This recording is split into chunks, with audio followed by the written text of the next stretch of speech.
This conference will now be recorded. Okay, so, and I'll do more of an introduction when I go into editing and mixing everything together. So, okay, so I'm going to read the little bio that I have for you.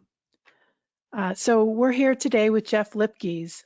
Jeff Lipkes received his PhD from Princeton. He has authored several books, including the one we'll be talking about today, Rehearsals, the German Army in Belgium, August 1914, which describes what happened to Belgian civilians when the German army invaded in August 1914. He has also written Politics, Religion, and Classical Political Economy in Britain, John Stuart Mill and His Followers, which, according to the economic record, is innovative, provoking, and revealing. His study redraws the map of Mill's intellectual history. And according to the Economic Journal, it is a first-rate addition to the Mill literature. Mr. Lipkes is also working on a book about Sir Edward Grey, the British Foreign Secretary from 1904 to 1916, titled The Lamps Go Out, Sir Edward Grey, and the Origins of the First World War. He has also, among other things, written articles on the history of economics, the history of economic thought and British intellectual history. Welcome to the show, and thanks Thanks. for being here today. Oh, thanks for inviting me. Did I leave anything out or get anything wrong in that intro? Well, I just felt a twinge of guilt about the Sir Edward Grey book because I've put that aside for a while. I'm working on something else on contemporary anti-Semitism, but do plan to go back to Sir Oh, Edward interesting. at some point. Do you have a title for the new book that you're working on? Well, I'm not sure. I don't Okay, really have a good title yet. interesting and timely. Um, so we're going to really talk about the first book I mentioned, Rehearsals, the German Army in Belgium, August 1914. And if you could just, give us some background about the book. Well, okay. Towards late in my teaching career. I'm retired now. I was teaching a lot of classes in 20th century Europe, 20th century world, and then the world wars. These are popular classes. Unlike classes in the history of economic thought, you get a bigger draw. Mhm. And so I got it, and I got into the two world wars. And so what you run across in the standard text and in them, you always want to. One thing why the courses are attractive to students is you wind up showing a lot of documentary footage, especially World War II, because there's so much good documentaries. And there's a standard one now. There are few, but when I was teaching it was made in 1996. And it reflects, the popular opinion at the time. The authors were not, didn't know very much about really what went on in Belgium, but that was the consensus, was that these so-called atrocities were just manufactured by British propaganda. They were dreamt up in London, or some historians said that, well, they did respond harshly to Frank Terreur. Frank Terreurs were the supposed guerrilla sharpshooters who in fact didn't exist. There was no civilian resistance to the Germans, but either these atrocity stories were just fabricated entirely, or they were exaggerated, and that the Germans really behaved quite well, and that Allied propaganda mills just churned this stuff out in order to mobilize public opinion behind the war.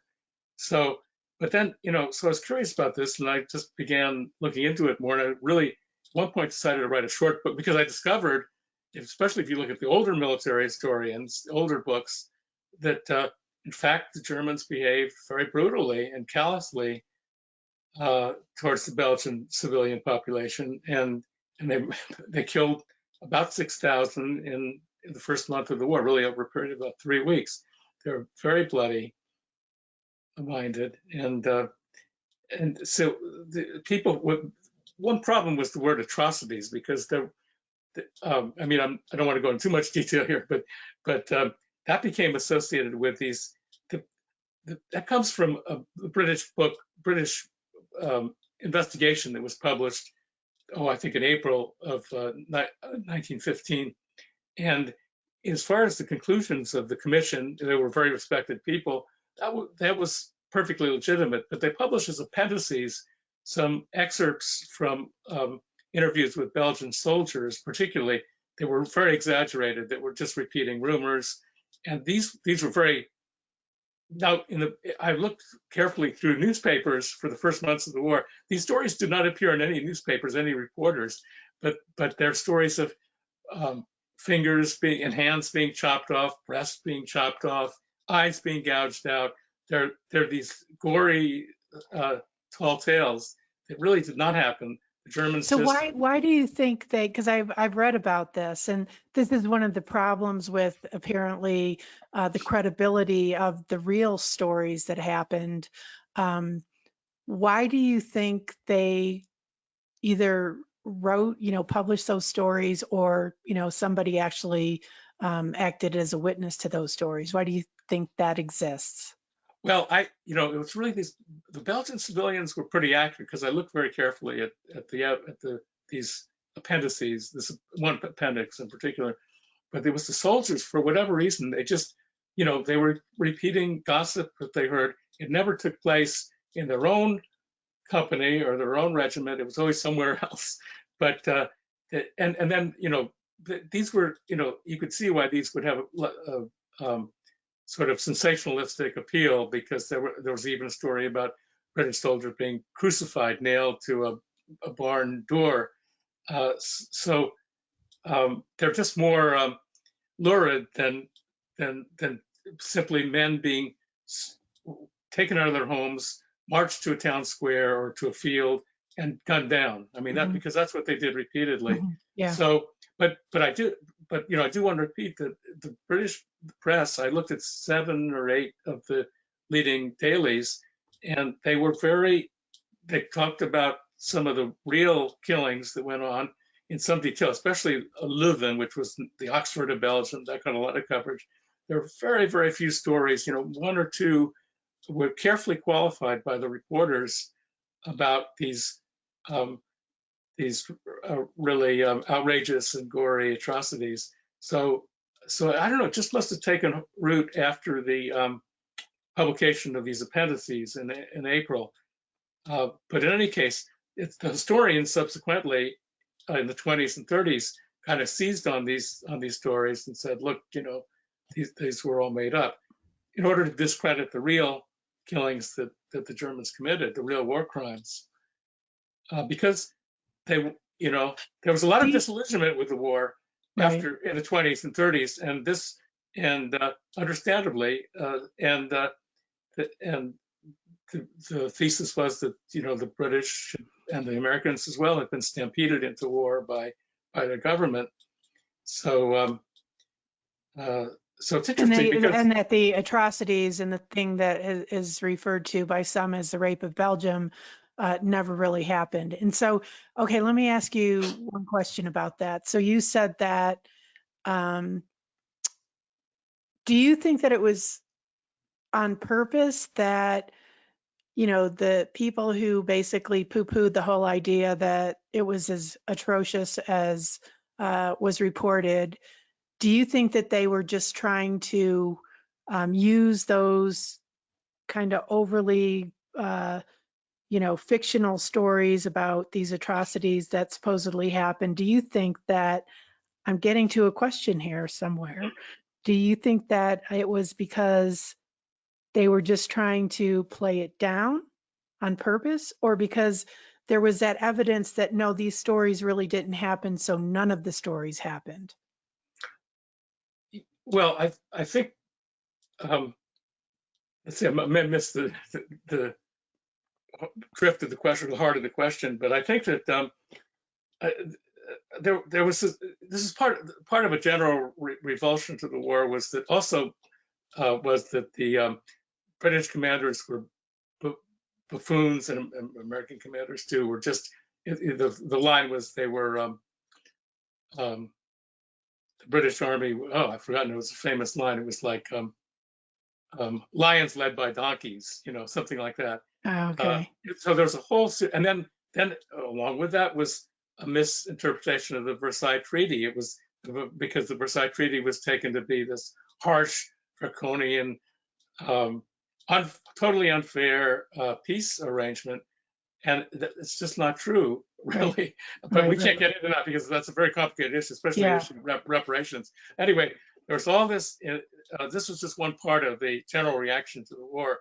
And what's interesting is that it was not. It was actually both on the left and the right, but primarily on the left that the skepticism was repeated in America and in Britain. But in Germany, it was the right wing that obviously wanted to discredit the stories about the behavior of the Germans in Belgium. And it was the left wing that was really interested in exposing what had really happened.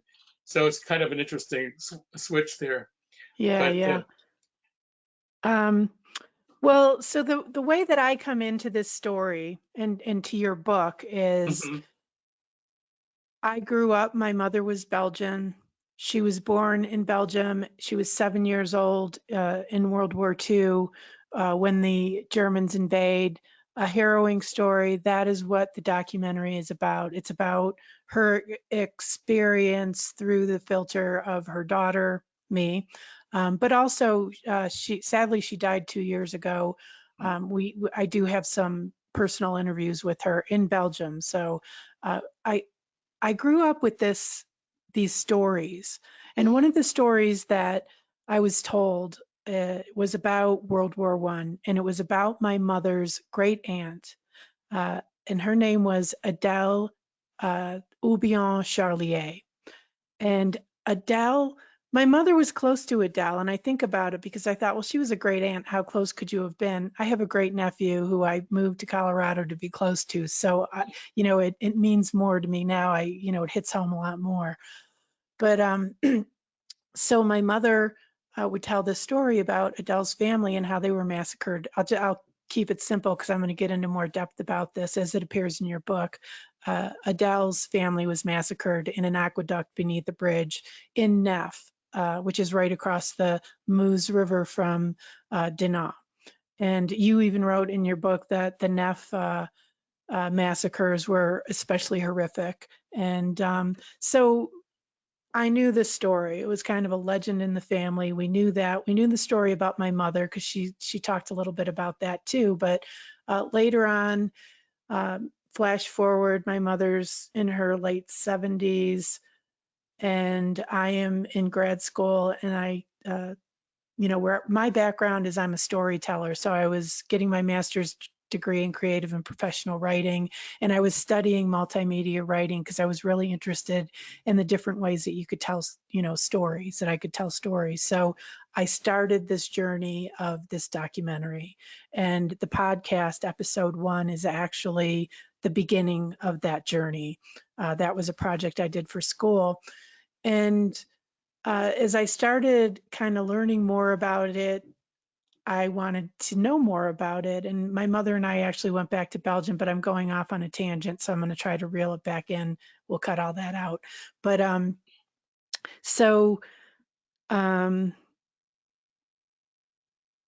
about 2 years ago, I was contacted by a cousin who I didn't know. His name is Guy Charlier, and he is actually the granddaughter of Adele Houbion Charlier. And he actually sent me a link to your book, and that's how this all started. And what became of that is that, you have a very detailed first account that talks about what happened to Adele's family, and the details just make it so much more real to us, but it's always been a real story. And as I started researching this, one of the things I found out is exactly what you talk about, and the fact that basically this idea of the rape of Belgium was a farce. It was propaganda, and it didn't really happen. And yet, in my family, this has always been a kind of a part of our family narrative, is this story. I'm sorry, I'm looking for the excerpts that I highlighted here. So that's how I found you, and that's why this is so mhm. important to me, and the information that you give. So that's kind of my background with this story and why I'm so interested in your book. And one of the other things that I found really frustrating was that whole idea that the history books and whatever I was reading was telling me, oh, it really wasn't that bad. And it was that bad. And it is carried in the psyche of my mother. And because when the Germans invade, flash forward, the Germans invade Belgium in World War II, where is my mother staying? She's staying right there in front of that aqueduct where those people were killed. She's Geez. 7 years old, and this legend is, ingrained in her head. And she was already afraid of the Germans. And oh my God, the Germans are coming again. And her father is off in France fighting the war. So, and her escape to France is a harrowing story. So I was really frustrated, and I don't know if hurt is the right word, but I'll just use that word. I was kind of hurt and offended at this idea that these horrible things didn't happen. Yeah, I sympathize completely because I don't have relatives in Belgium, but I'm not Belgian myself, but I felt the same thing. It's just a sense of kind of outrage at the injustice that was done to the Belgians. One time with the invasion, but then in burying it and disparaging the testimony, because there's so much testimony. I could go over if you want me to do that, I could just briefly explain what happened to the Charlier family, if that would be useful, and then or not I if you was don't. actually I was gonna read Oh, some okay, excerpt from the book, and then we could talk about it, sure. about that. And I just have to say, it was such a gift to find you and to find this book Oh, thank because, you. like I said, my mother was very fond of her great aunt, and there was the family legend and the story that had been passed down. The account that you give in the book of Adele and her family actually clarifies a lot of things that we were kind of mistelling each other, because I feel like I can count more on Adele's account than our family legend. And it's interesting, that whole idea of how, we pass things down from generation to generation. But that was such a gift for me, and also for my mother, to be able to read that account. I do have to say that I've been reading the book again, getting ready for this interview. It's very heavy. It's very heavy. And it's like I have to, I had to step back from it, but it's painful. It's a painful history. It is, yeah. I've been was criticized for excessive obsession with the grim details, but I just didn't want to hear that the myth about the invention about the British propaganda machine and the invention of so-called Belgian atrocities. But of course, the book, your objective in writing a book is never realized. That's still, people still persist, and although historians are better now, but journalists still will disparage what happened. So, I don't know, maybe you already told me this. Why did you write the book ultimately? Why did you want to put that out there? Well, again, it was just a sense of injustice, of correcting this misinterpretation, especially in this film in America. The the most best source of information, because it was shown in classrooms across the country year after year, was this film called The Great War in Modern Memory, something like that. Of Jay Winter was the author, and it was just disseminating this erroneous picture, and I just felt kind of aggrieved about that, and I just wanted to set the record straight. I couldn't believe, going back and first reading, first I read these military stories. Barbara Tuchman is certainly a popular author, known to a lot of people, the Guns of August, and she actually gets some of it right as far as the scope of the killings, and then some of the military historians do. But then, then there's just tons of sources in French, but because all official documents were in French, even for events that took place in the northern Belgium, in the Flemish-speaking areas, provinces. But there's, and I did want to, give credit to the I've used different sources to put together this story, but a very important one was this multi-volume work by two priests, or they were clergymen of some kind. I don't know, Schmidt and Neuland, who I think partly because they were priests were able to get people to open up afterwards and tell in detail their stories. They were trusted figures, and so a lot of the details do come from them. They in the early 20s, they were interviewing the survivors. So, but there's just lots and lots of material out there, and it was just an urge, a desire. And again, I thought it was going to be very short. But the first book was over 800 pages. I thought it was going to be a very short look at what the Germans actually did, but I just got carried away, and I went to Belgium, I think 3 times, and looked in the British archives as well, because all the priests in every diocese were required to submit reports about what happened in their diocese. So in all of the archdioceses, there are records of these priests, their handwriting, of what went on. And who did they submit the reports to? To the bishops. Okay. The bishop was in Mechelen, or Malines, as it's called in French, and Liège and Namur, the 3 bishops. And so they're in those archives.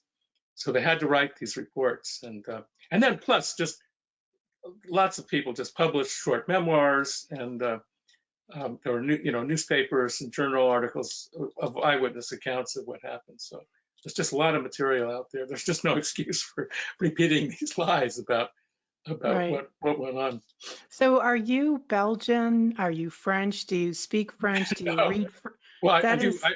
I do Okay. read, and my spoken French is now pretty terrible, but it was okay enough to talk to people. Then I wished it was better, but I did interview people actually in Dinan. At this time, excuse me, when I was there were still a few survivors, but I didn't speak with any of them. But I did speak with nieces, nephews, children, and grandchildren. So I did get some firsthand stories, some stories directly that had not been published or were not in archives. Right. Wow. So I want to read this excerpt. It talks about, the idea. And one of the things I really appreciate about your book is that you're sharing these stories. There are people who experience them, and everybody's perception is different, but it is still a really important part of the fabric of the truth in the bigger picture. And so one of the things you say is, there is no one story to tell.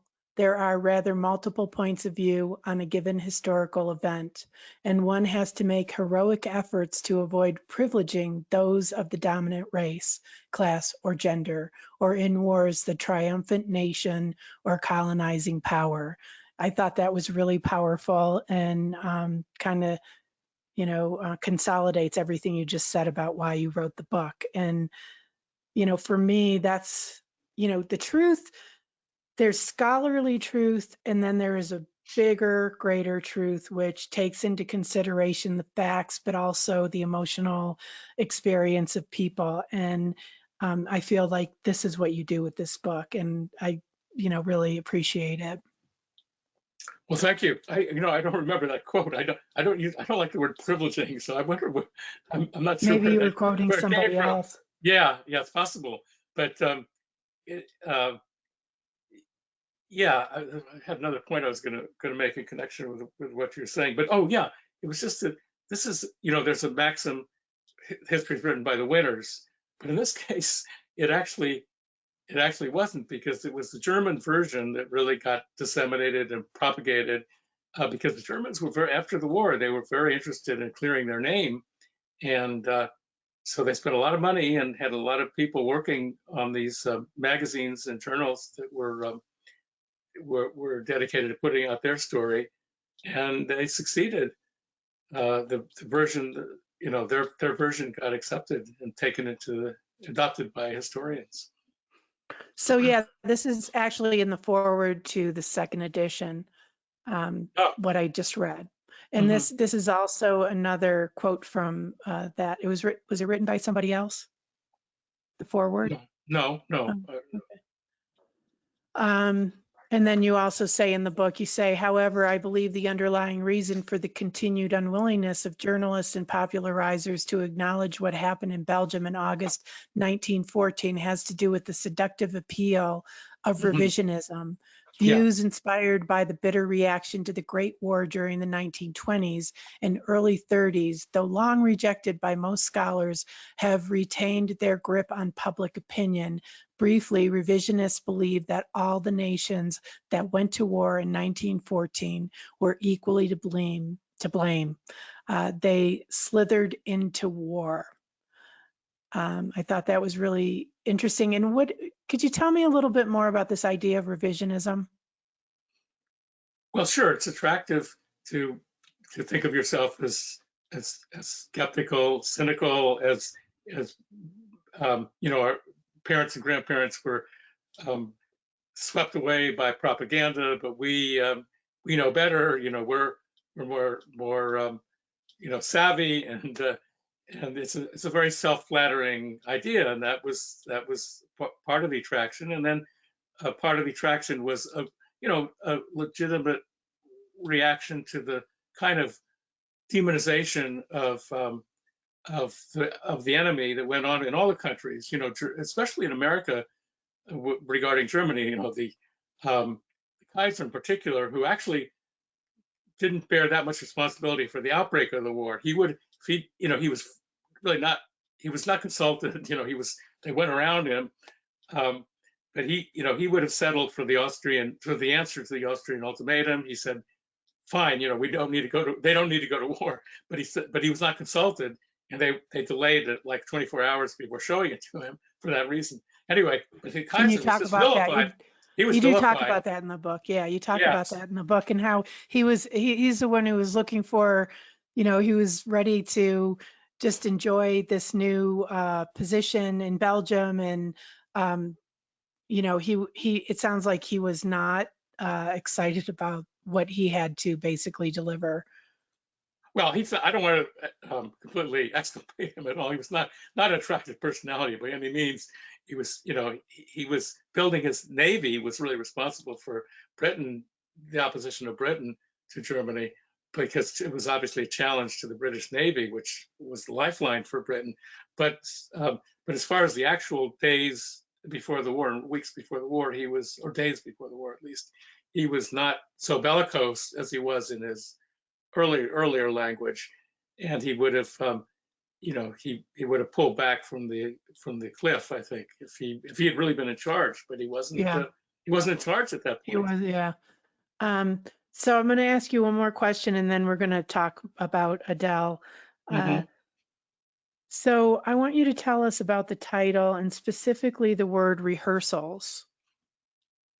Why that choice of words? Yeah, well, I got some flack for that, but that's why I did try to explain in the afterword a little bit more about that, because obviously this is not comparable to the Holocaust.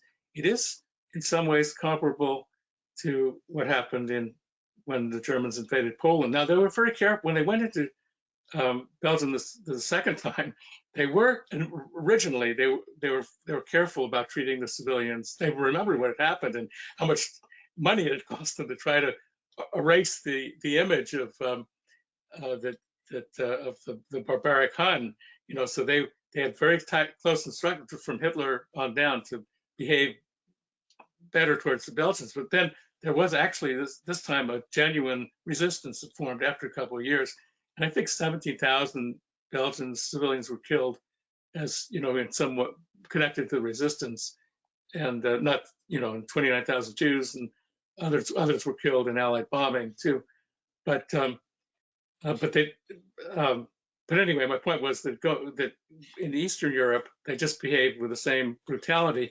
And my point is really, when in Rehearsals, was that it was not, some people give too much credit to Hitler. He was only in power for 6 years before in reshaping German mentality and German outlook on things.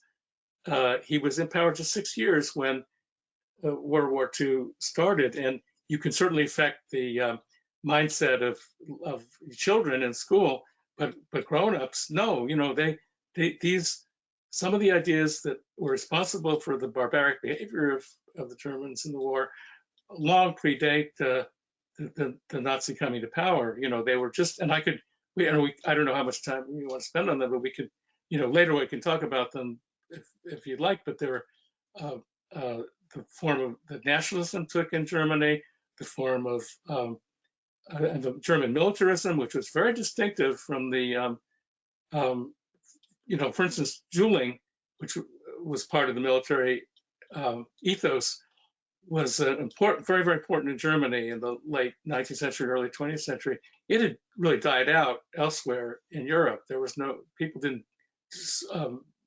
guys didn't duel anymore. So there was this very different culture, and certainly different military culture. There was just a glorification of, for instance, another really quick comparison. Honor was so important. You were always, you carried out a duel or challenged somebody to a duel to defend your honor or the honor of the Kaiser's honor because you were wearing the Kaiser's uniform. There are 45 words with the prefix of honor in German, and there are only, I think, about 5 in English. So honor was very, very important. It was very important. They were very status conscious, and you had to be a reserve. If you wanted to be anybody, you had to be a reserve officer. Every guy, a middle-class man, was a reserve officer, and you were taught. There's another German word, Schneidigkeit, sharpness. You were taught that the duty of the officer was to be very easily offended, ready to challenge somebody to a duel, to not put up with any nonsense, to be just intolerant, and that was part of the culture. So there are many, many examples of this. So there are these differences. Another difference is the nationalism was just much more extreme, and it also was again, there are quotes in the book, and I could, if we want to get into that a little later, I could read some of them, or you can. But there were just these expressions. Now, of course, during the war, everybody became more nationalistic, and people were nationalistic before the war, but it wasn't quite. It was more kind of celebrating your own history and your own culture. But the Germans just carried it a couple of steps further, and there are these wonderful statements about God, because this is related to the irreligion in Germany, because Lutheran pastors in particular authored these kind of hair-raising sermons about God's Germans being God's chosen people, and there are a bunch of quotes, several quotes in the books that I could find for you. But God must be pleased to see himself mirrored in the German soul. These historians, the writers in Allied countries and in neutral countries just had a field day going through these pamphlets published by Lutheran pastors, finding these gems. And the other factor was anti-Catholicism too. That was responsible for the treatment of the Belgian population, because they just thought they were bewitched by their priests, and 45 priests were executed in those just a short time, less than 3 weeks, because they were supposedly leading this guerrilla campaign. It's just ridiculous. So so that was a factor as well. And so anyway, all these things predate Hitler and contributed to the behavior of the Germans during the Second World War. That was the point of the idea of the title of Rehearsals. So I guess what I got out of the title was this idea that the brutality that was carried out upon the Belgians somehow translated into the brutality of the Holocaust. Am I wrong about that? Well, that's yeah. There is there's an interesting. Really, it's closer. The closer analogy is what I mentioned is the treatment of Polish civilians, just doing exactly what they did in Belgium, except on a much bigger scale. In the same time period, they killed I think 17 or 18,000. This was the army before the real persecution of Poles begins. Just burning villages, shooting all the men, usually all the men, sometimes women as well. But there is this interesting fact that Hitler's anti-Semitism was never originally, I mean, that important a part of his appeal. I mean, he actually had to tone down the anti-Semitism when he won his big victories in the 30s.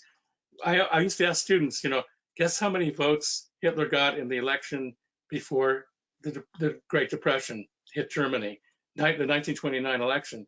What percentage? Or do you want to guess? If you want to guess, you can. All right, he got I believe 2.7% of the vote. He was not a popular figure until the Great Depression hit. So yes, of course, Germans were anti-Semitic, but they weren't nearly as anti-Semitic as if you had been asked in the 1900s, you would have said Russia and France because of the Dreyfus affair. If you'd been asked in 1930, you would have said the Poles because of anti-Semitic legislation. The Germans, but of course, there had to be a lot of anti-Semitism for everybody to cooperate, the people who cooperated with the Holocaust to carry that. Mm-hmm. But there are these other factors that I was talking about that figure in the treatment of Jews as well as the treatment of Poles and other Eastern Europeans. So that was the point that I was trying to make too. So there is some relevance for the Holocaust. Did you say you had some excerpts you wanted to read? Oh well, when I was just thinking about the language of some of the I don't know if I'm going to be able to find them. I have lots of. I didn't know what you were going to ask, so I have lots of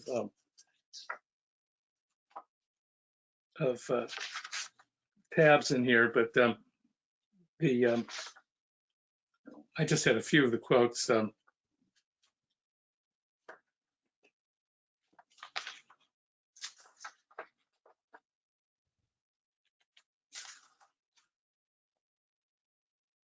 Well, one famous couplet was, I won't read it in German, but "And the world may once again be healed by German ways." There's I think I have them in footnotes in the back, but there are just a number of quotes that are just have this very exalted pride in Germany, and the one Danish theologian who one of many people who collected these quotes, concluded at the end of his book that he was trying to summarize what they said, all of these German pastors. Germany is not only the strongest nation in the world, but is a nation which, without comparison, stands highest in every respect. The Germans are the chosen people, the crown of creation. All moral virtues are, in the German, nothing but his natural inborn qualities. All that is noble, good, and beautiful can therefore be described as German. It follows that the German people as such cannot possibly do wrong. It will always be preserved from wrongdoing by its inherent nature. So, and there are many other quotations, but I mean, for specific quotations, that was from the summary by the Danish theologian. Then there was just the belief also that the Belgian civilians were told this, repeated this many times. They were told small nations are going to disappear. I mean, Germany's destiny was European hegemony, and many you keep reading this soldiers, but more often officers, would tell somebody, why did Belgium will disappear, Yeah, it's interesting because it seems like during the occupation, the Belgians in both wars were in a state of limbo.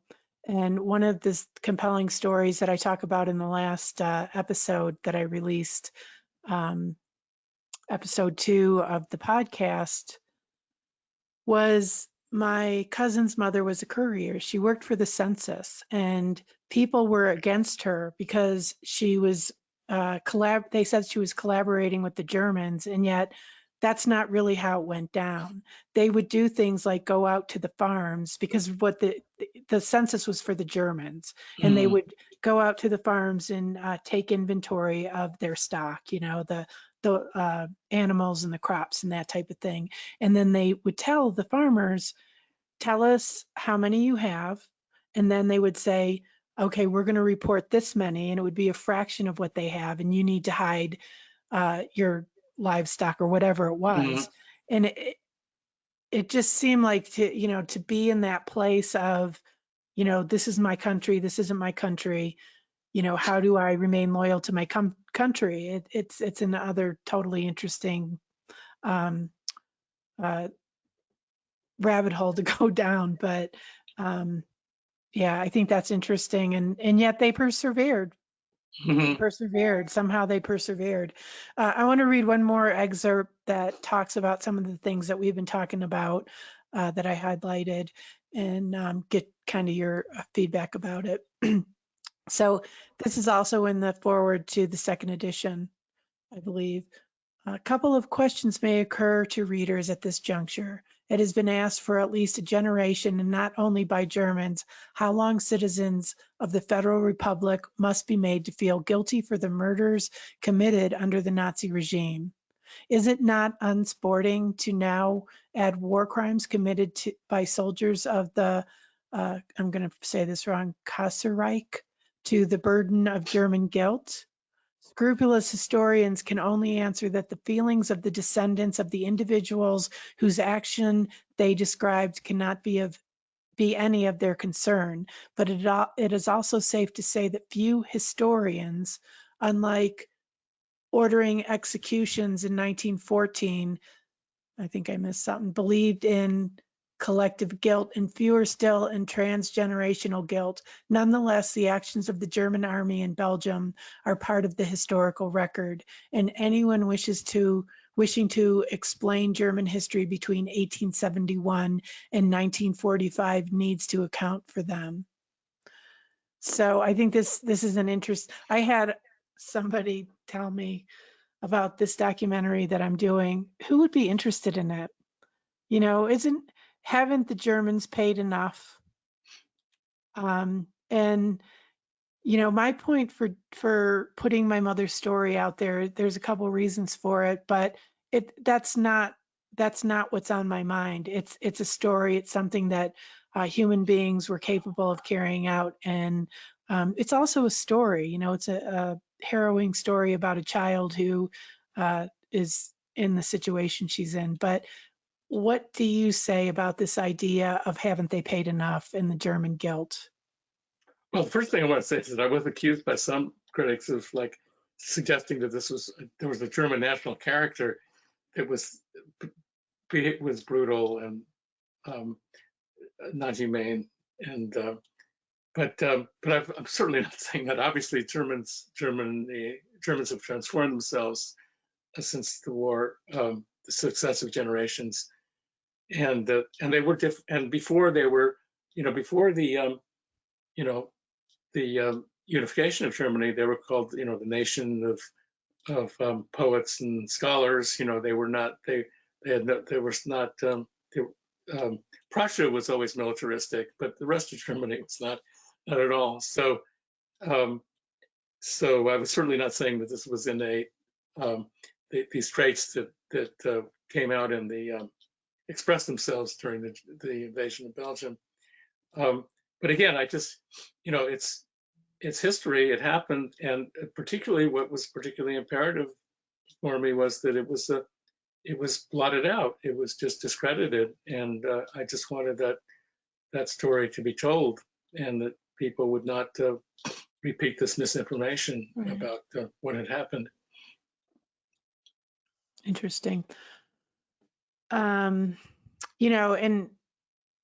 as far as that goes, this whole idea of, berating the Germans, why do we have to keep berating the Germans, or that sentiment?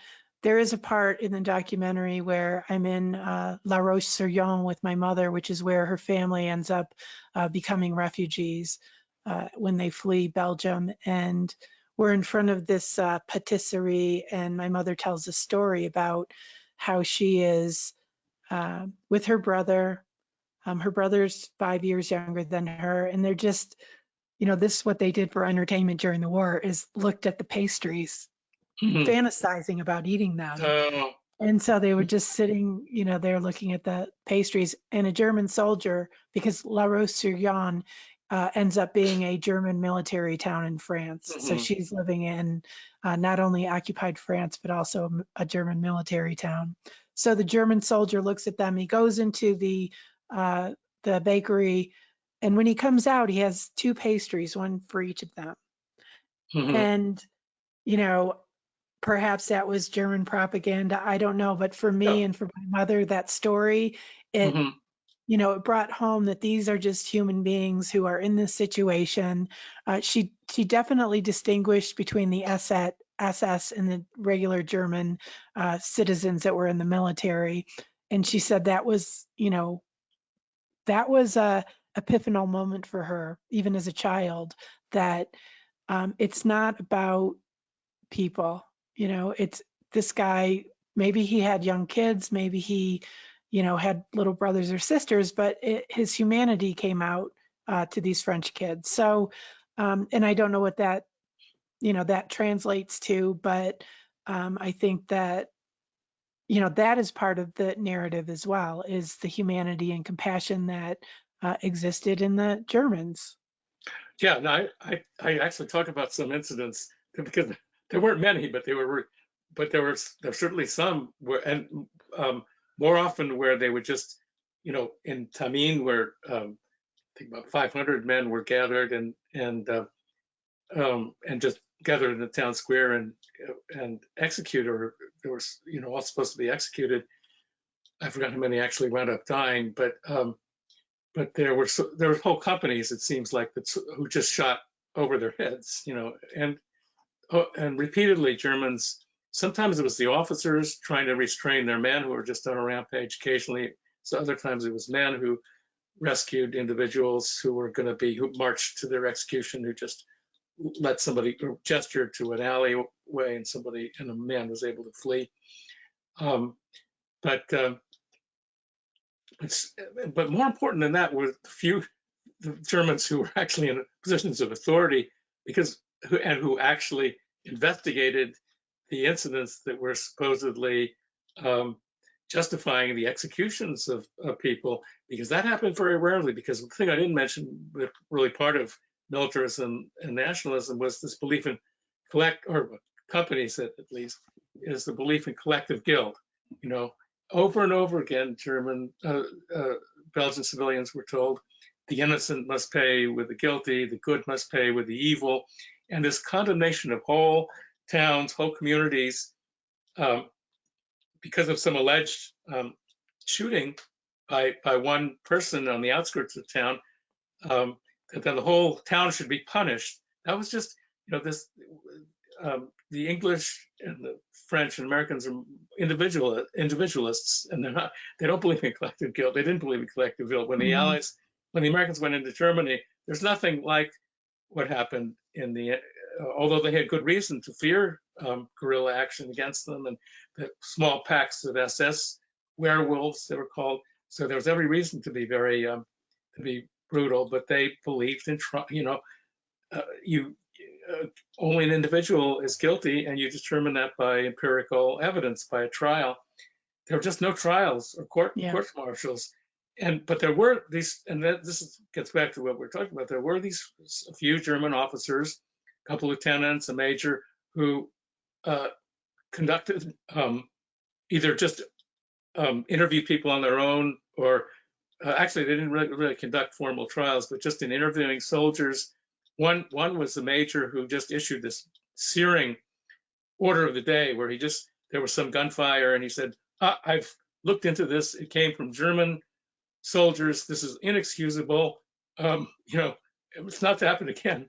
But in all other places, it was like, the civilians had fired if some soldier made that accusation.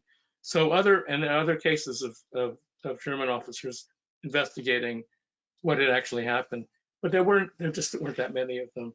And of Right. course, there were kindly German soldiers. There's no question. and then there were certainly regiments that just did not commit these war crimes. I mean, these were the thing that I should mention is they're often connected with with the German army being thwarted, being repelled by either Belgian forces or French forces, and then the atrocities follow because the Germans were in a very tight apart from that, all the background that I was talking about militarism and nationalism, etc. They were just on a very tight timetable. They had to defeat France in 6 weeks and turn around and face Russia. It turned out they didn't really need to do that because their one army in Russia was able to defeat the two much larger Russian armies that were entering into East Prussia so they didn't really need to wheel around and attack the Russians, but they were on a very tight schedule, and it was very easy and very a perfect excuse for the commanders who had failed in the river crossings to blame civilians. And this is what happened. This is what happened at Dinant, Tamine, and elsewhere. The French repelled. There was an attempt to breach the river, to cross the river on the 15th of August, and the French had fortified as you know, Dinant is very steep gorge, and the French had they only had one howitzer, but they had very effective light artillery, the 75, and they just repelled the German attempt, beat them off, and then crossed back into Dinant. And the Germans were very upset and frustrated, and the commander was like in hot water. And in fact, some historians thought that the failure to cross the Meuse at that point lost the Germans the war, because the war was lost not on the Marne. He was trying to get in behind the French troops and that were retreating south. So anyway, so it was often associated with failures, with the German failures in the what was called the Battle of Frontiers. So is it your opinion? So we're talking about in Dinant on the other side of the Meuse that there were Belgian, French military? No, at that point there were no Belgians. It was French. It was French, okay. Yeah, the French Fifth Army, Lanzeret's army. I forgot the regiments, but it was interesting because among them was a lieutenant named Charles de Gaulle. Charles de Gaulle was in Dinant defending on the 15th, defending the river crossings, the two bridges in Bouvines and in Dinant from the Germans, and there was a crack regiment that was there. It was a good units, good companies, and they held off the Germans and sent them into retreat. And then, of course, de Gaulle is injured. Isn't he injured during that battle? I think he was. And the bridge that crosses the Meuse today is named after him. That's right. Yeah. There was a controversy while I was there, or maybe just before, about should they put the German flag up. They had flags in different countries, and and there's a big debate about whether they should include the German flag. I think they did in the end, but they did. Interesting. Very bitter debate. Somebody told me about that when I was there.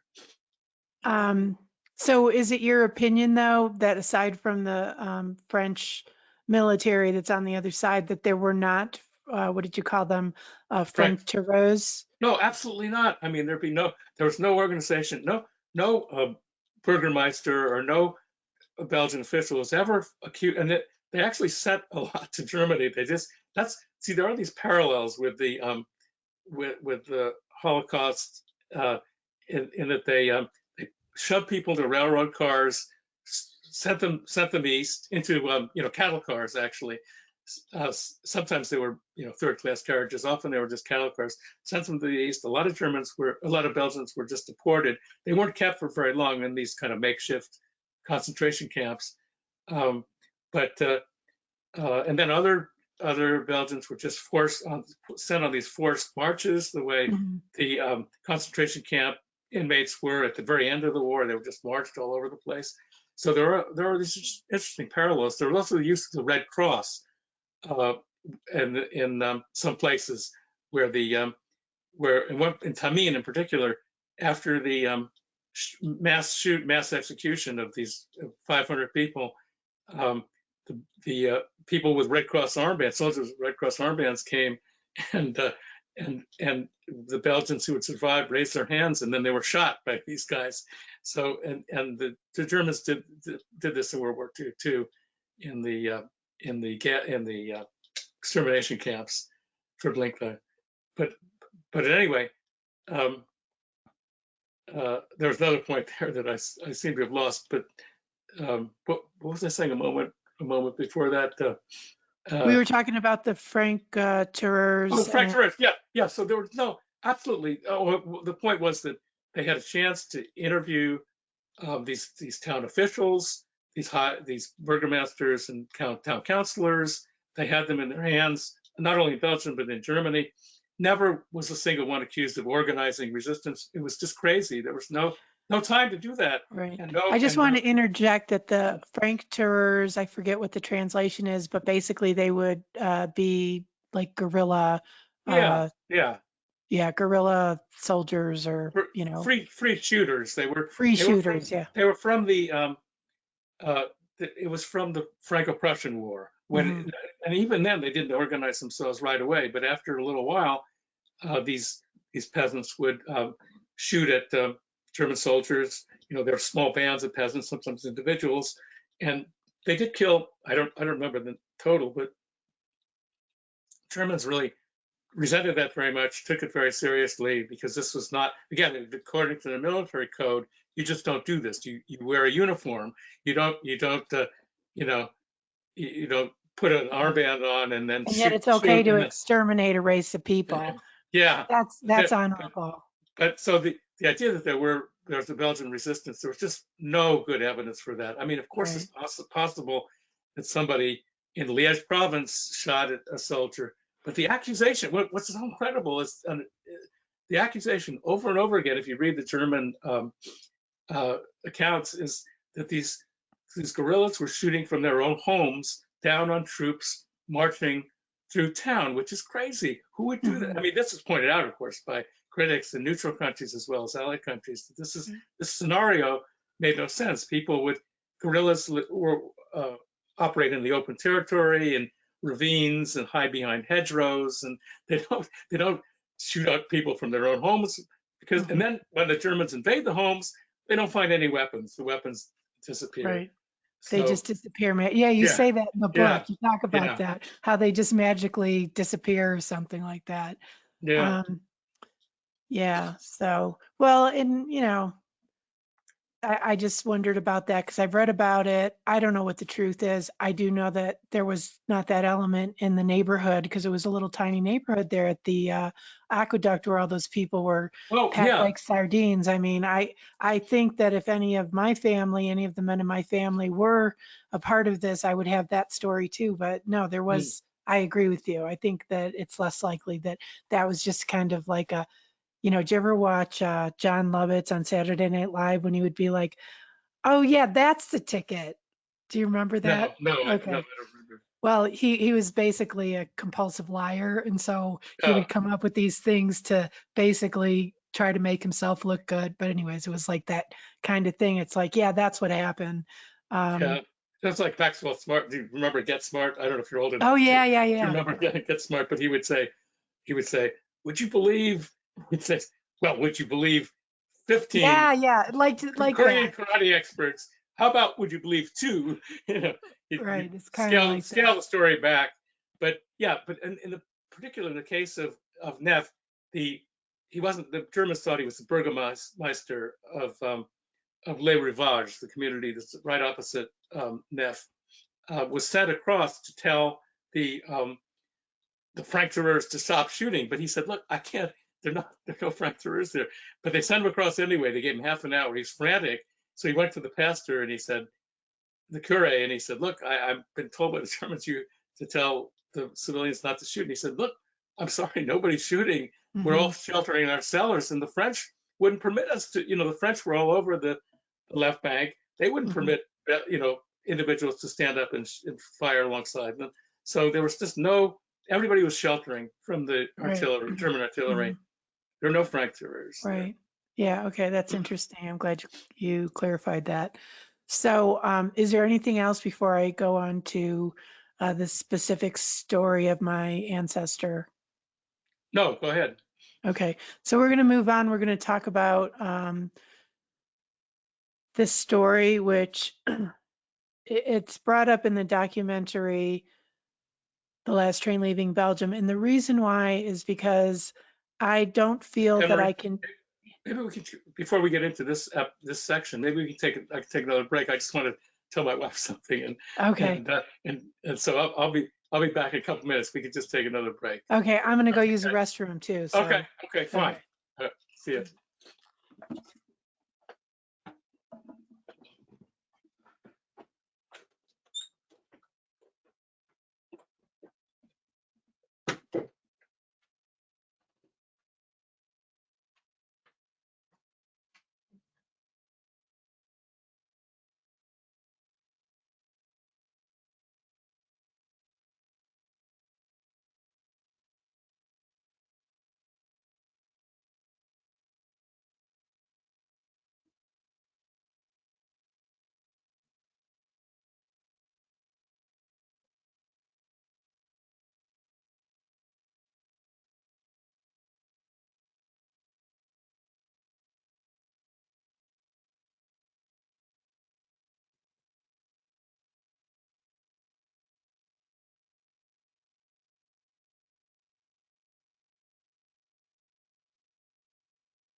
Oh well, I might be finished. All right, but you can go. You can go now if you want. Go ahead. All right. All right. If you want to go now, go ahead. Go ahead.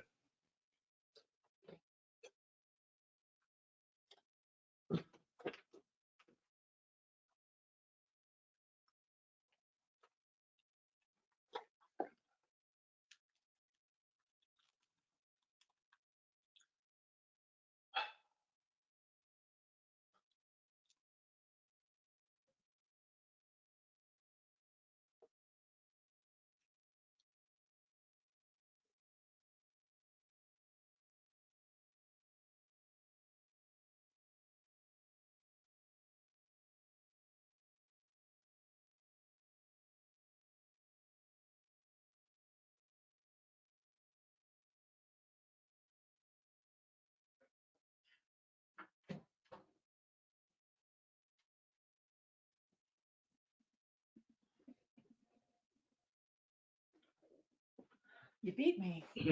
Yeah. All right. Can you hear me? Yeah. I can hear you fine. Okay. So what I was saying is one of the things that became apparent to me as I was doing the research on the family history, but also the history is Did you? that I'm sorry. Did you start the recording again? I just want to remind you. I never stopped it. Oh, okay. All right. I'll just All right. cut that Okay. out. That's fine. That's fine.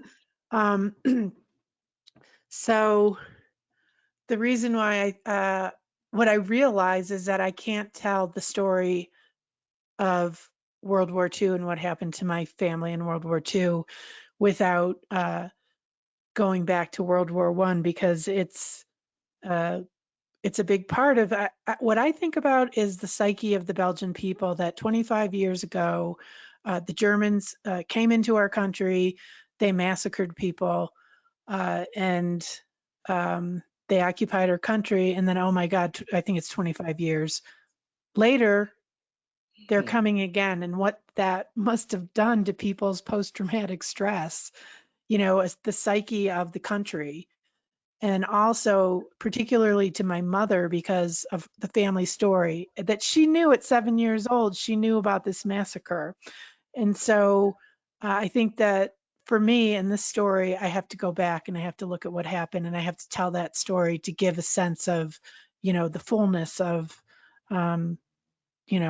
the nuances and that type of thing.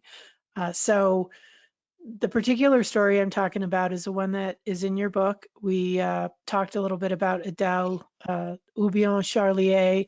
My grandmother was Houbion, Simone Houbion, and her. I'm going to confuse this. It's confused in my head right now. I get this confused, but so my grandmother's father was the brother to Adele. Oh, Not, yeah. And so they also, did you go to Neff? Did you see this? I didn't cross over. I just stayed in Dinant. I didn't cross the river. So where this aqueduct that we're going to talk about is, it was in front of my mother's great aunt's house, which was also in front of the railroad tracks. On the other side of the street is where Adele's brother, Cyril Houbion, lived. So they lived right across the street from each other, and it's the end of a narrow alleyway. And so I just lost my train of thought. Anyway, so this area, this is the neighborhood that my mother, like I said, ends up back at when the war has started and the Germans are coming into Belgium. I lost my train. I'll get back there eventually. But so what I'm going to do is I'm going to read an excerpt from her account of what happened, and then we can talk about that. Okay.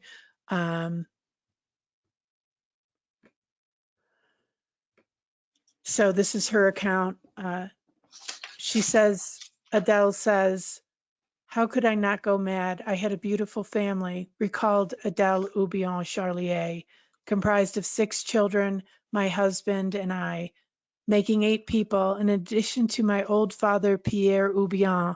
So Pierre Houbion was my great-great-grandfather.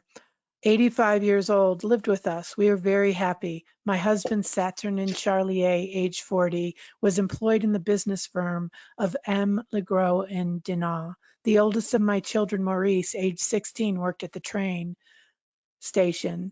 Anna, 15, was learning needlework, and the 4 others were still in school. Claire, 12, George and Georgette, twins, 9, and finally little Gustave, 4. On the morning of August 23rd, with the first noise of the bombardment, we descended into the cellar and spent the whole day there until around 3 o'clock, when a shell blew up the front of our house. Then, with my husband, my 6 children, and my old father, we all took refuge under the railroad aqueduct. My old father, on account of his great age, couldn't lower himself enough to enter the aqueduct, and so remained just outside, and my husband and oldest son kept him company. They were constantly exposed to the shells and shrapnel that fell all around us. Adele Charlier begged her husband to allow the family to take shelter together in the Florins house opposite the aqueduct, and he finally consented. The Florin family consisted of a widow, Monin Florin, her 2 sons, Raoul and Lois, the latter's wife, Charlotte Lalo, and the couple's 4-year-old son, Nicholas Monin, and his 3 children, Aileen, Jeannie, and George, had joined his sister's family earlier in the day with the arrival of the Charliers. 17 people were crowded in the Florin cellar. 2 explosions rocked the house. Then a neighboring home caught fire, and the family feared it would spread to the Florins. We had to leave very quickly and find a new refuge. I suggested that we return to our basement, as the enemy no longer seemed to be aiming at the house. But while the others left, I went back downstairs to find something I'd left behind. On returning to the street, and not seeing anyone, I assumed they had all followed my advice and taken refuge in our cellar. I found it empty. Then I began to cry and to call out, and at the moment my old father arrived, accompanied by Madame Florin. They reassured me that the others had found a safe shelter, and the three of us descended again into my basement. I learned later that her family and mine had once more gone to take cover in the aqueduct. If one was worried about German shells and not about Germans, this was not a bad choice. Though the space underneath was small, the vault was very solidly constructed. The arch at its apex was some 15 inches thick and nearly 40 inches thick at the sides. I've been there and I don't even know how these people fit into it. It just, it's all filled in with cement, but you kind of get a sense of how it is. After about 10 minutes, which seemed to us like centuries, we heard a frightful uproar, cries, gunfire, exploding bombs, then the silence of death. Concerned about the fate of our families, we clambered upstairs along with my old father. On the doorstep, a German seized me, pushed me brutally into the middle of the street, and asked me if I had money. I looked around hoping to see my family when I spotted my little George lying on the ground injured. He had just been pulled out of the aqueduct by Jules Vanderm. I raced over to him and asked him what had happened. The soldiers fired, he told me. I took him in my arms and sat down on the little wall near the house. But what did I see then? Raoul Florin and Constant Poulet, as ordered by the soldiers, were busy pulling from the aqueduct the injured survivors. And in what state? Oh my God. As Adele Charlier watched in horror, the two men pulled out various victims, still living but horribly mutilated. A 15-year-old boy, Edouard Poulet, died as soon as he was lowered to the ground by his father. Others moaned and writhed in pain. Especially heartbreaking were all the injured children, some with ghastly wounds. Kept away from the aqueduct by soldiers, Adele Charlier could only wait until other family members emerged themselves or were carried out. Suddenly she saw her daughter Claire with her youngest son Gustave. My God, Mama, Claire cried, you weren't killed. Her mother assured her that she was alive and asked about the others. Where were they? Below in the aqueduct. We followed father. Claire then turned to some soldiers standing nearby and asked them to kill her. Stunned, her mother asked why she was talking like this. Anna and Georgette are dead, the girl sobbed. I'm going to stop there. But that part just totally breaks my heart. It just breaks my heart.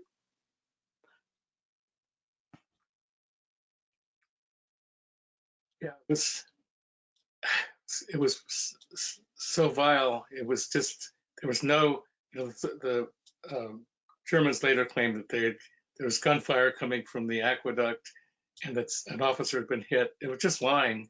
And what was incredible was one of the women actually saw, when she saw the soldiers with their guns leveled, she just, pleaded. I mean, she looked pleadingly at them and held up her baby, her little infant. Oh yeah. And they would still open fire. That was the order that was given, fire on them. It was just so heartless. And then they went around to the other side and threw hand grenades in. Mm-hmm. Mm-hmm. So these, the people were just horribly mutilated, I did give some of the details, because you can't, appreciate what happened. It's just to say, like, 23 people were killed, just doesn't convey what actually happened. You have to hear, Right. you have to realize the injuries and the suffering that went on for hours afterwards. Right, right. And I know that, so Adele's husband and her 6 children were in there. Her husband is killed in the massacre.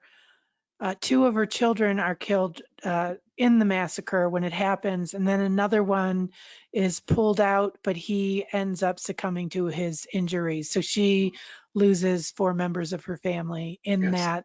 that massacre. Right. Yeah, her And that's eldest only son. one story of all the people that were. I think there was like 40 some people in there. I don't remember, Yeah, but it I was a think lot. 55. and I think 23 were killed and 12 were injured, badly injured, and I don't know how many of the 12 died eventually, but yeah, they just, I mean, people were in the middle were safest because they were, it was just a small 25 square yards or something for 55 people. It's just, they're just like sardines. Mhm. So it was, So, and then some residents of Nap, the really most infamous massacre because it was larger than this was it's called the Bourdon Wall. It was right across the river in Les Rivages, the suburb that faces the southernmost suburb of Dinant that faces Nef. And some of the Nef residents were pushed into boats. I think, I forgot, I think 70 something, 77 people were killed against this wall, shot, men, mhm, women, children, babies, and 43 of them, I think, were from Nef, the town of Adele Charlier, and they were just shoved into boats, rowed across the river, and then shoved up against this wall and shot. No, that one, I think a couple of people reported that they were trying to build a pontoon bridge across the river. The Germans were, so the troops could cross the Meuse down there. And one of the officers said, like, well, if the French fire again, we're going to shoot you all. So they were, in effect, they were hostages, but they hadn't bothered to tell the French that. So right, so right. so the French, of course, were firing on the engineers building and workers building the bridge. Mhm. So it's crazy. So that in saying that, he was acknowledging that the French, very clear, even without binoculars, that the French army was on the other side, firing their 75s, firing machine guns. There weren't civilians. So it's just unspeakable. Yeah. And then they just went on a rampage, and so once they crossed the Meuse, and then killed lots of other people on the, not like under the aqueduct, but just random people in homes and courtyards. So I remember what I was trying to say before Hmm. about. So my grandmother lived across the street from Adele, and I don't know what the story behind it is, but they were out of town. I don't know Hmm. if they knew what was coming or if they were just, I would like to know that story, but they Hmm. escaped this brutality because they were somewhere else. But they lived in that house across the street. So my great grandmother was worked for the railroad, and her house was provided to her by the railroad, and she manned the gate that was there at that crossing. So she Oh, was, yeah, that's yeah. So you said at one point that your Adele Charlier built a little memorial to the oh victims. yeah, so there is a memorial there, and I was there in 2012 with my mother. So she gave a parcel of her land, of her property there, to the town so that they could erect a memorial. And it's a, it's I don't know, it's a memorial. It's kind of that kind of shape. It's Hmm. big. I don't know what you call it. I should know, but I don't. And it has the names of the those that were massacred there. And so when my mom would go to visit her grandmother, because my mother's family lived in Palaiseau, and my mom would take the train to her grandmother's right there at the railroad crossing, and that was the area that she would play with her brothers and Mm. the kids in the neighborhood. So here she is playing around this memorial that is dedicated to people that were massacred right there by the Germans in World War One. And so then she goes back to live with her grandmother. Her father's fighting in the war in France, and the Germans are coming. And I mean, think about a 7-year-old child, and these are the things that are swirling around in her head. Yeah, the Germans, when they did come in the second time, they just systematically destroyed all of these memorials. A lot of them were, of course, rebuilt then after the war, but they just dynamited all the many memorial, not all of them, I think, but many of the major ones. Oh, In, that's in interesting. I didn't Yeah, know it did that. not. There was a big one at Dinant that they just destroyed. I mean, the postcards of it, I have one actually, but and they did rebuild. I mean, there's certainly plaques up on the very places for the various massacres, but this was a huge memorial. Tamim also. That one, yeah, I guess that one survived or they rebuilt it. I'm not really Hmm. sure, but it's there. They It's didn't get them all. huh?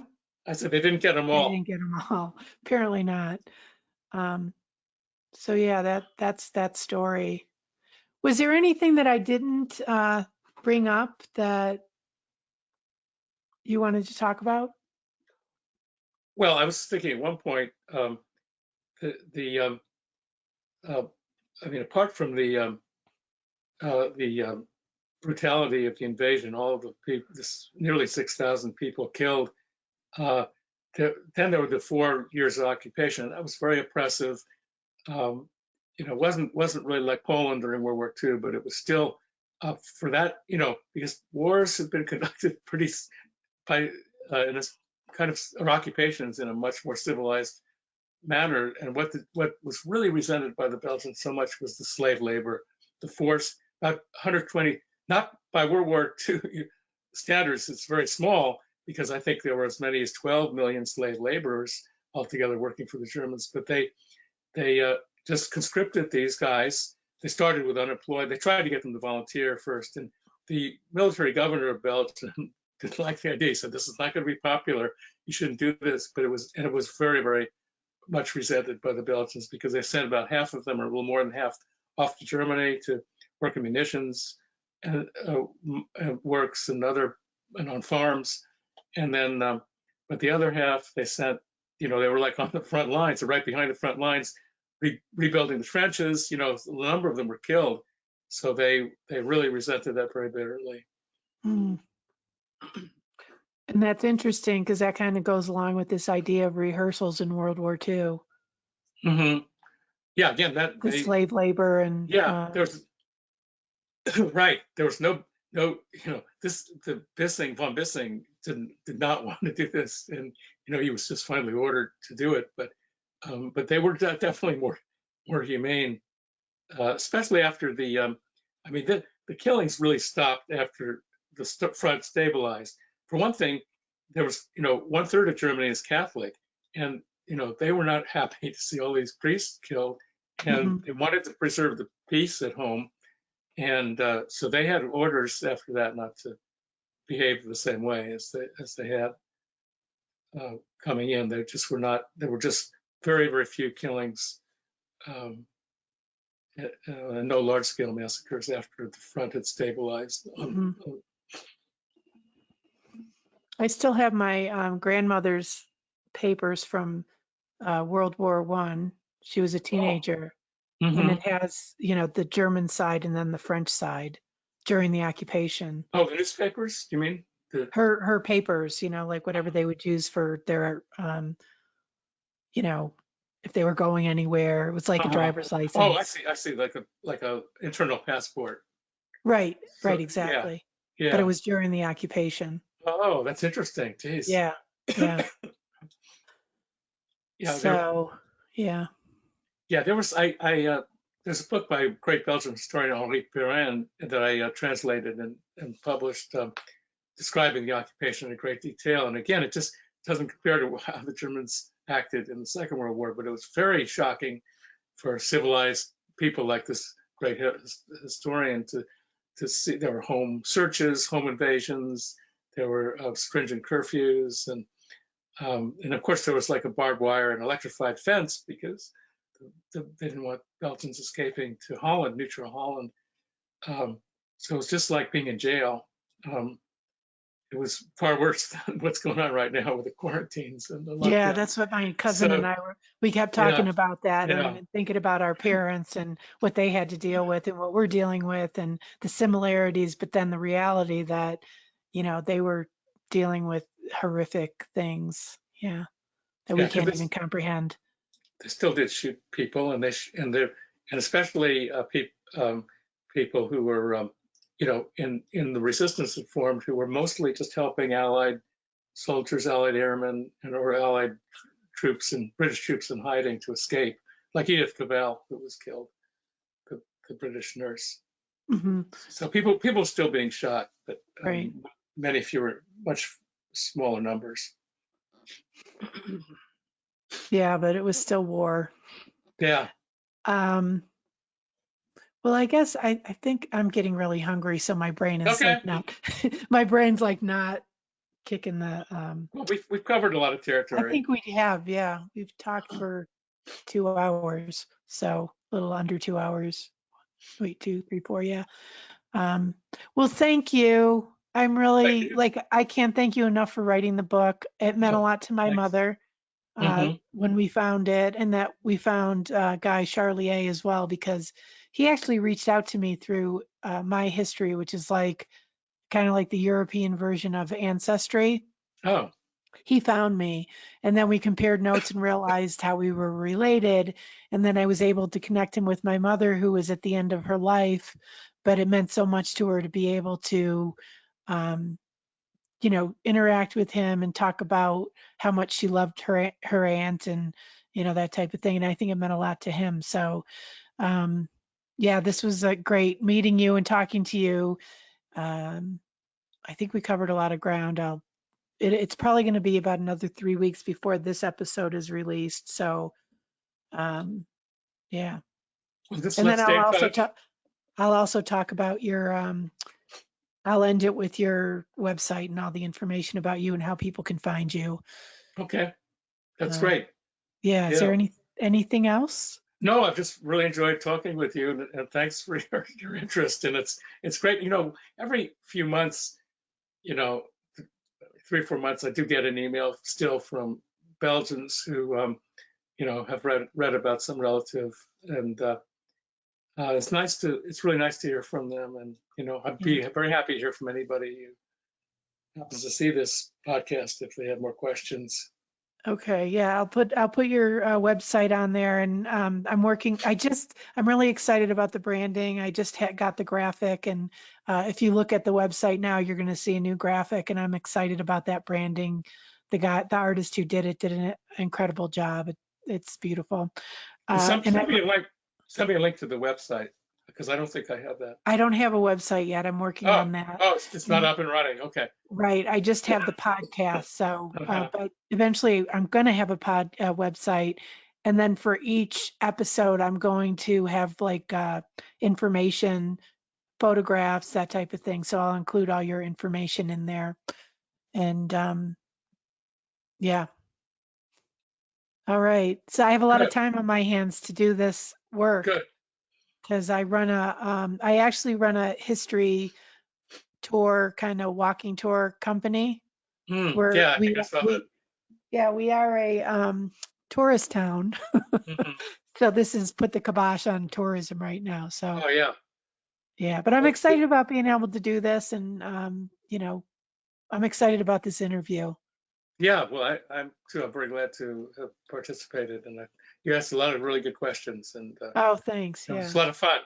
Yeah, I enjoyed it. Stay healthy. Yeah, you too. Yeah, Hopefully you're right and this will be over in the middle of April. I hope yeah. that's the truth. Well, I'm not I sure if it'll be over, but at least it'll start declining the number of new cases and all. and we'll have tests and we'll be able to get a handle on it that way. I think that's Hmm. the answer. It's just going to take some time, but yeah, stay healthy. Yeah, you too. Take care, Thanks. Marie. You too. Bye. Bye bye.